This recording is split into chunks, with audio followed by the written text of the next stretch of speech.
Hello dear students, welcome back to my channel physics SPC. Gravitation का एक अच्छा question.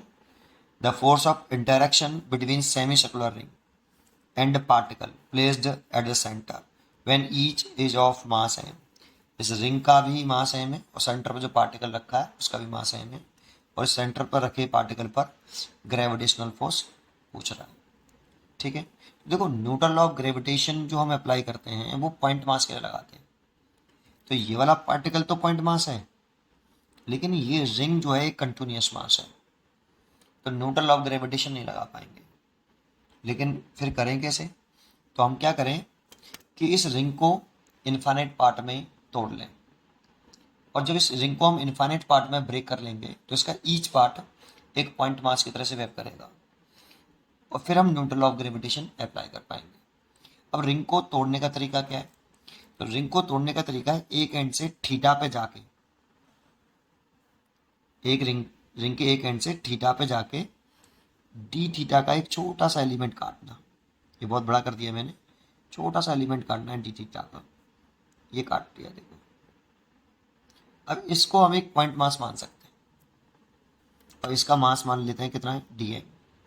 और इसकी ये जो लंबाई होगी, ये इसे डी एक्स लिख सकते हैं। और डी एक्स कैसे निकालें? एंगल इज इक्वल टू होता है आर्क ओवर रेडियस। तो एंगल तो हो गया डी थीटा, आर्क हो गया डी एक्स, और रेडियस हो गई इसकी रेडियस आर गिवन है हमें, तो डी एक्स आर। तो D X is equal to हो गया आर डी थीटा। और डी एम कैसे निकाले? देखो इस रिंग का जो टोटल मास है इसकी लेंथ में डिस्ट्रीब्यूट है। जब मास लेंथ में डिस्ट्रीब्यूट हो तो उसके लिए वर्ड होता है linear mass density. Linear mass density इसे लैम्डा से नोट करते हैं, और ये मास पर यूनिट लेंथ होता है, मास पर यूनिट लेंथ।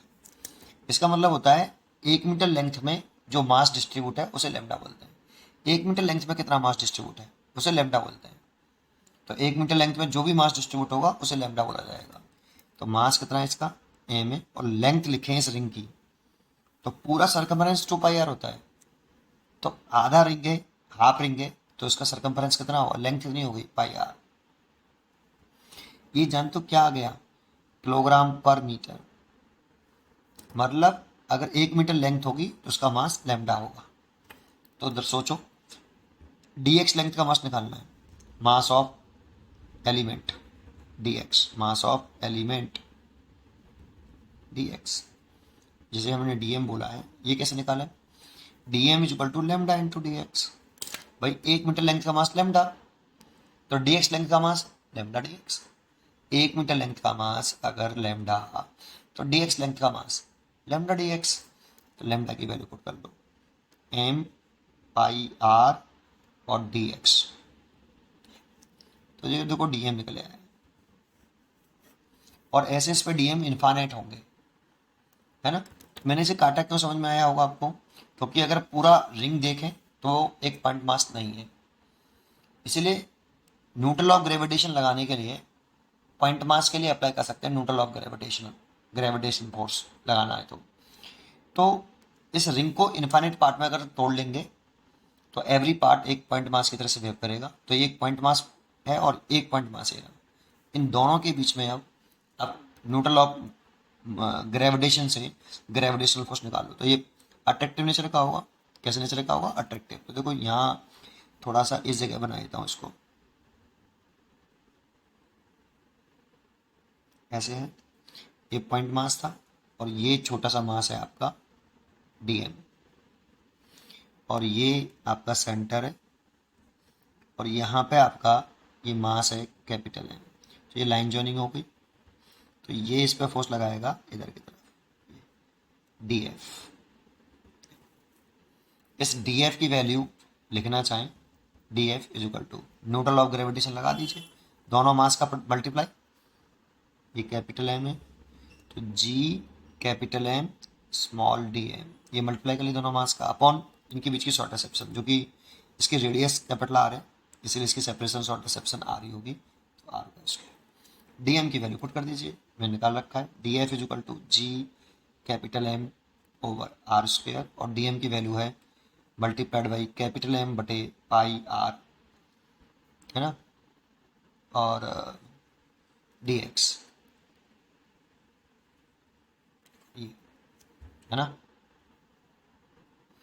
और dx की वैल्यू भी पुट कर दीजिए। देखो dx निकाल रखा है मैंने, ये रहा 8 बीटा। तो ये हो जाएगा जी capital M square over pi R cube, और dx की वैल्यू है 8 डी थीटा। एक आर से एक आर मर जाएगा, तो लिख सकते हो G M square over pi R square D theta. ये देखो ये डी एफ आ गया, ठीक है। लेकिन आप इसमें देखिए कि आप अब इसमें अब क्या करें, ऐसे डी एम इसमें कितने होंगे, इन्फानेट। तो जब भी किसी ऑब्जेक्ट को इन्फानेट पार्ट में तोड़कर ऐड करना हो, तो मन में ख्याल इंटीग्रेशन का आना चाहिए। तो इसको मैंने इन्फानेट पार्ट में तोड़ा है, अब तोड़ तो लिया, तो बहुत सारे डी, ऐसे तो डी एम बहुत सारे होंगे, तो इसका मतलब डी एफ बहुत सारे होंगे। तो अब उसको जोड़ना है, तो जोड़े कैसे, तो इंटीग्रेशन कर देना चाहिए। बट देखो जैसे मैंने बोला, जब भी किसी ऑब्जेक्ट को इन्फानेट पार्ट में तोड़कर ऐड करना हो, तो मन में ख्याल इंटीग्रेशन का आना चाहिए। तो ऐड कब किया जाता है भाई, ये वेक्टर क्वांटिटी है डी एफ। अगर ये स्केलर होती तो सिंपली ऐड हो जाती, कोई दिक्कत नहीं। लेकिन बेटा ये force is a vector quantity, और फोर्स को वेक्टर के अकॉर्डिंग ऐड करना पड़ता है। सेम डायरेक्शन में तो ऐड कर पाओगे, अपोजिट डायरेक्शन में सब्ट्रैक्ट करते हैं, और अपोजिट किसी एंगल से तो फॉर्मूला लगाते हैं ट्रायंगल ऑफ एडिशन से। तो बेटा इसमें एक चीज देखनी पड़ेगी कि जितने भी स्मॉल एलिमेंट हैं, या उन स्मॉल एलिमेंट की वजह से जो डी एफ की डायरेक्शन है वो सेम है या नहीं। अगर सेम आ रही हो, सभी जितने भी डी एफ है उन सबकी डायरेक्शन सेम आ रही हो, तो आप इस डी एफ का इंटीग्रेशन करके टोटल फोर्स निकाल सकते हो। लेकिन यहाँ पे आप एक दूसरा स्मॉल एलिमेंट लोगे, कहीं पे भी ले लो, जैसे एक स्मॉल एलिमेंट यहाँ ले लिया, ये कहीं पे भी ले लो, तो इस डी एफ की वजह से डायरेक्शन जो आएगी वो कुछ इस तरह से आएगी। इसका मतलब सभी डी एफ की डायरेक्शन सेम नहीं है, इसलिए इसका इंटीग्रेशन कर नहीं कर सकते, क्योंकि इंटीग्रेशन का मतलब है ऐड करना, और ऐड तब कर सकते हैं जब डायरेक्शन सेम हो। अगर स्केलर होती तो डायरेक्शन ही नहीं होती, फिर तो सिंपली ऐड कर दो, काम खत्म। लेकिन ये वेक्टर है बेटा, तो इसीलिए इसको ऐसे नहीं कर पाएंगे। तो फिर क्या करना पड़ेगा, तो फिर हमें क्या करना पड़ेगा, इस डी एफ के कंप्यूट करने पड़ेंगे। तो देखो मैंने इसको थीटा पे, थीटा ये थीटा ही तो आपका है, इस थीटा के कंप्यूट कर लो, डी एफ के कंप्यूट कर लो सॉरी। तो ये आएगा डी एफ कॉस थीटा, और ये आएगा डी एफ साइन थीटा। ये कंपोनेंट इसीलिए किया है क्योंकि मैं डीएफ का एडिशन करके टोटल फोर्स नहीं निकाल सकता, क्योंकि इस पर जितने भी डीएम अलग अलग डीएम चेक करूँ तो उन सबकी वजह से डीएफ की डायरेक्शन अलग अलग आएगी। Four DF is a four vector quantity, तो सीधे इंटीजर नहीं कर सकते, तो कंप्यूट कर लो, कर लिए। अब देखो ये डी एफ कॉस थीटा है और ये डी एफ साइन थीटा है। तो देखो ये हॉरिजॉन्टल डायरेक्शन में फोर्स है आपका एफ एच, है ना, डी एफ एच कह दो, और ये वर्टिकल डायरेक्शन में है तो डी एफ वी कह दो। अब इसका इंटीग्रेशन करके आप इसको निकाल लो बेटा। तो पहले मैं कुछ भी कर सकता हूँ, जैसे मैं पहले हॉरिजॉन्टल वाला फोर्स निकाल लूँ, total force in horizontal direction, total force in horizontal direction. लेकिन सिमेट्री की वजह से हॉरिजॉन्टल फोर्स जीरो आएगा, कैंसिल हो जाएगा, फिर बताऊंगा अभी याद में, पहले ऐसे सिंपली सीखो पहले कि total force in horizontal direction F H is equal to integration D F H, है ना। तो इंटीग्रेशन डी एफ एच की वैल्यू कितनी, D F cos theta, D F की वैल्यू पुट कर दो, तो डी एफ की वैल्यू कितनी है, integration G capital M square pi R square और डी थीटा, और कॉस थीटा भी है तो कॉस थीटा पहले लिख लेता हूँ, फिर डी थीटा उतार देता हूँ।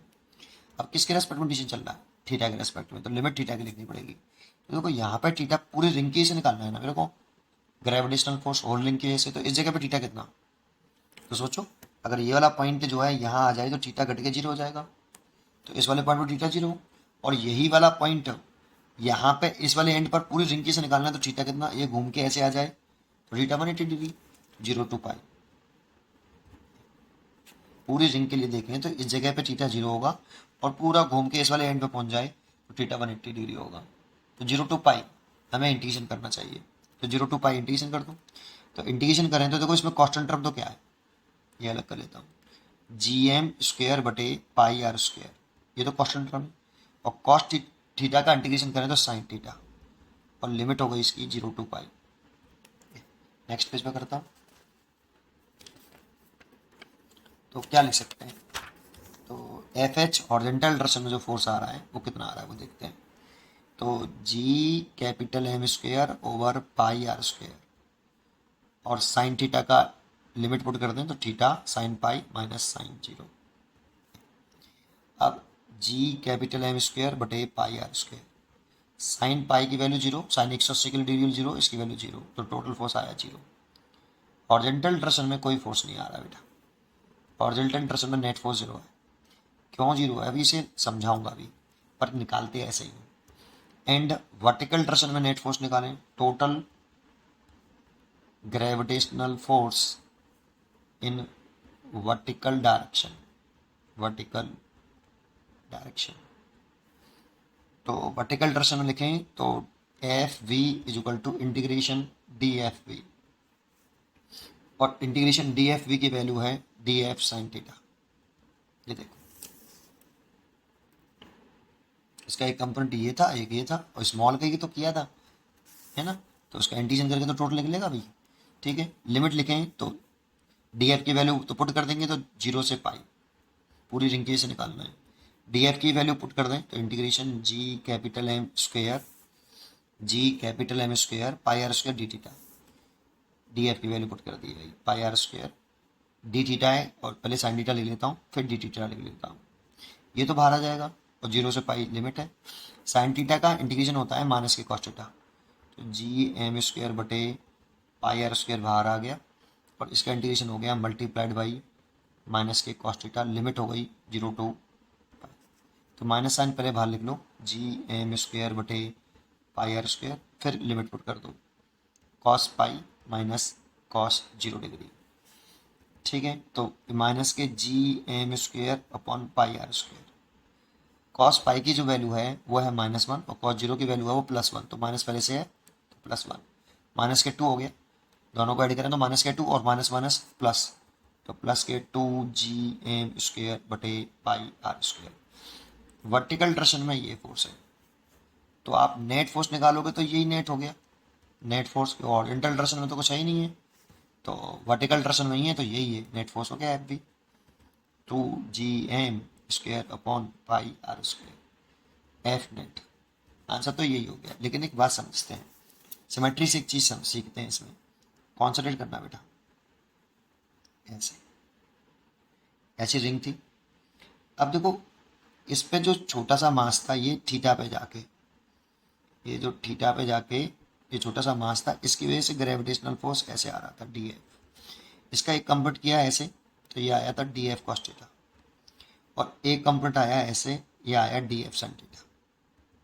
अब सिमेट्री से जैसे ये एक एलिमेंट लिया है, इस वाले एंड से थीटा पे जाके एक स्मॉल एलिमेंट लिया है, तो ऐसे इधर से भी थीटा पे जाके एक स्मॉल एलिमेंट लो, सिमेट्री होनी चाहिए बट बेटा, थीटा पे जाके होना चाहिए, एक एलिमेंट लो, ये DM ले लिया, इसकी वजह से भी इस वाले मास पर फोर्स निकालोगे तो ऐसे आएगा DM, और बिल्कुल मास का प्रोडक्ट सेम, डिस्टेंस भी सेम, तो ये मैग्नीट्यूड बाई DF सेम होंगे, बट डायरेक्शन ऐसे है। इसका कंपेयर करेंगे तो देखो ये वाला कंपोनेंट जो आएगा ये DF कॉस थीटा आएगा, और ये वाला जो कंपोनेंट होगा वो DF साइन थीटा आएगा।